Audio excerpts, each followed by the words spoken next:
Great Lakes drinking water uranium contamination. Property collapsed into the U.S.-Canadian River, the Detroit River. As you can see here, that's where the red arrow shows the lakes, Erie, and I guess even Ontario. This is used for drinking water for over 40 million people. This is on Sputnik News. Testing underway after uranium-contaminated property collapsed into the U.S.-Canadian River. There's multinational concerns of radiation seeping into the drinking water, and they've risen after the collapse of a site flagged by the U.S. government for uranium contamination. It went undetected for many days due to the recent holiday weekend for Thanksgiving. The Detroit dock, which resides on land leased by Detroit Bulk Storage, partially collapsed into the Detroit River over Thanksgiving weekend, and is now the concern of both the U.S. and Canada officials. The shoreline property has been listed for decades as contaminated land by the U.S. Department of Energy and Environmental Protection Agency because of its handling of uranium and other dangerous chemicals back in the 1940s. This is according to the Windsor Star, which broke the story. The manufacturing site, then known as Revere Copper and Brass, was subcontracted to construct the world's first atomic bomb in the 1940s and also rolled uranium rods in the 1950s. The Windsor Star reported the site collapsed into the river November 26 due to an overload of aggregate piles. But because of the Thanksgiving holiday, the incident was not detected by state or federal environmental agencies for quite a few days. Quote, any time the Michigan Department of Environment, Great Lakes and Emergence Energy, Michigan EGLE, learns of incidents such as the one at the Revere Copper site in Detroit, staff is greatly concerned about the impact on water quality to the public. This is what Michigan EGLE spokesman Nick Azendolf said Wednesday, reporting to the outlet. He went on to say that the agency would begin investigating the matter and, quote, determine what, if any, obligations the property's owner has before we decide our next steps, end quote. Obligations? Really? You have every obligation to clean it up now.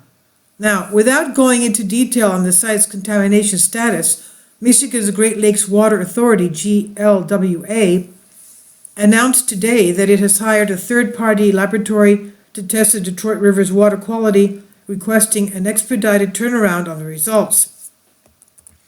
Michigan EGLE today, posted on Twitter, also revealed that results would be forthcoming, adding that past tests conducted at the site showed only background levels of radiation. They're trying to say that it was normal.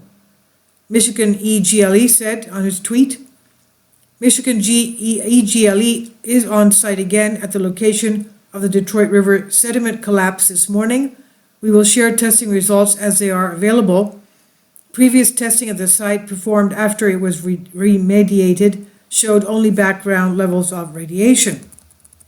But it's not clear whether the Michigan EGLE and GLWA are referencing the same investigation.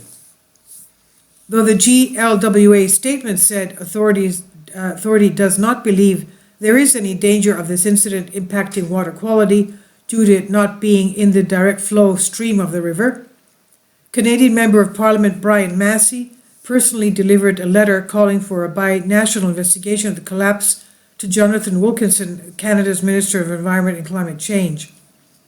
Quote, any immediate study should be conducted on the dangers presented to the Detroit waterway and Great Lakes region. 40 million people use the Great Lakes for drinking water, and the ecosystem is already fragile. Any potential threat should be investigated immediately on both sides of the border, end quote. This is what Massey wrote in his statement issued publicly on Thursday, also expressing concern that the site is currently rated high for contamination because of the residual contamination present there.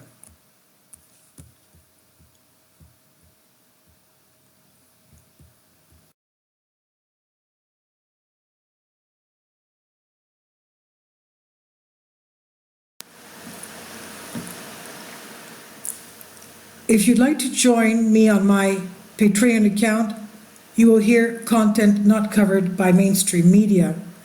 These riveting stories will be based on my research, and I will state my opinions and give my personal insight on diverse and controversial subjects and world events not covered by mainstream media, and not supported by YouTube guidelines.